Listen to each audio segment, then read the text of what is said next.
Can you break down what the president means by illegal votes and if there has been any evidence at all of voter fraud?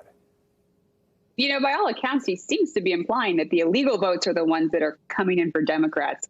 I think his argument boils down to the fact that he thinks mail-in ballots are all illegal. They are not illegal. They're absolutely legal. And there's just no evidence of voter fraud in American elections. You know, my colleague Ali Vitale really hit the nail on the head earlier when she said the president slams mail-in voting all year. And then when Democrats choose to mail-in vote more than Republicans, he says, look, it's proof of fraud. I'd say it's proof of politics. Now, let's also talk about this claim of votes coming in late. This is something the Trump campaign has been challenging in lawsuits in several states. And we should note the laws are different in several states. Now, let's talk Pennsylvania, where mail-in ballots arriving 3 days after Election Day today can still be counted as long as they were postmarked by Election Day, November 3rd. Now, Jane, is there any evidence that any votes submitted or postmarked after November 3rd will be counted and therefore meaning late votes would be counted?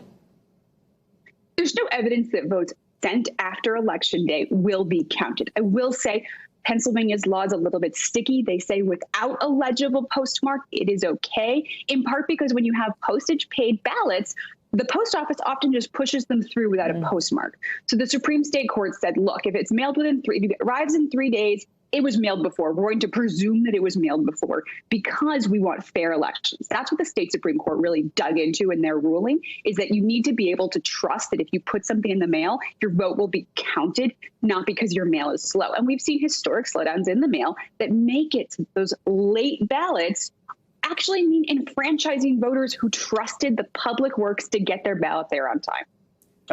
When it comes to actually late ballots, we actually don't know that there's that many. The Secretary of State in Pennsylvania has said we're talking hundreds, not thousands in counties. 60,000 ballots came in late in the June primary, but we're actually seeing a lot less. And that to me tells me that public education efforts, the mail your ballot on time push that we all saw on Twitter, that actually seems to be working. Now, there have been reports of post office delays and also votes coming from overseas. Do we know how many of those votes could still be out there?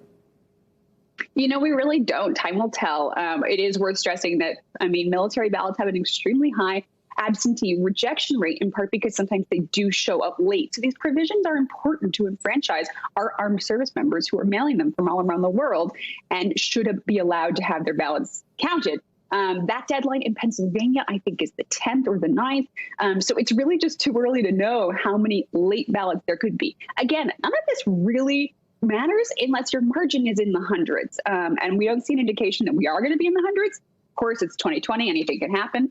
But until we know, it's just talk, and it's casting doubt on a system that doesn't deserve it, frankly. Whew, Jane, that's so true. 2020, anything goes. Now, there have also been allegations from the president and his lawyer that poll watchers have been denied access and that they are not partisan. This was something we were talking quite a bit about before the election, and we saw some pretty dramatic video of some clashes with them as we were watching votes be counted. Explain to us what's happening here. You know, the president has been filing lawsuits to claim this sort of legal blitz, but legal experts tell me these are kind of smaller lawsuits. Like, where can a poll watcher stand? Are they standing 6 feet away because of COVID, or are they standing 30 feet away because that's where, they were set up by the election workers? They have had a couple legal wins of moving closer to the action, but poll observers really just stand there and watch and make sure everything goes according to plan. There are poll watchers of both sides, and we saw in court yesterday the president's lawyers saying, we need to have our people in there. And the judge looked at him and said, are your people in there? And they said, well, yes, but we want more. We want different. So there's transparency in the system. The system has poll watchers of both sides. They're both in there, and they can fight about where they're going to be, but they have been in there the whole time. All right, Jane, I think you kind of explained that for us here. But poll watching has been around for a long time. What is the basic job of the poll observers who are in there? And just quickly kind of explain that process and how it works. I asked an expert about this who used to do this kind of work in the Justice Department. And he said, it's kind of like cataloging airlines coming in and hoping you're going to see a UFO, because you're there for the UFO. But really, you're watching just, paper go by. You're taking notes on everything that happens. This is not a particularly exciting activity. If you sort of say, well, these ballots came in, they were challenged. Oh, those were accepted. you're truly cataloging really mechanical parts of elections. People go to satisfy their own interests that the rules are being followed. And for the most part, they are. I mean, occasionally poll watchers see very small administrative failures. That tends to be what your poll watchers will call back to the major party and say, here's what I saw. Very small mechanical failures.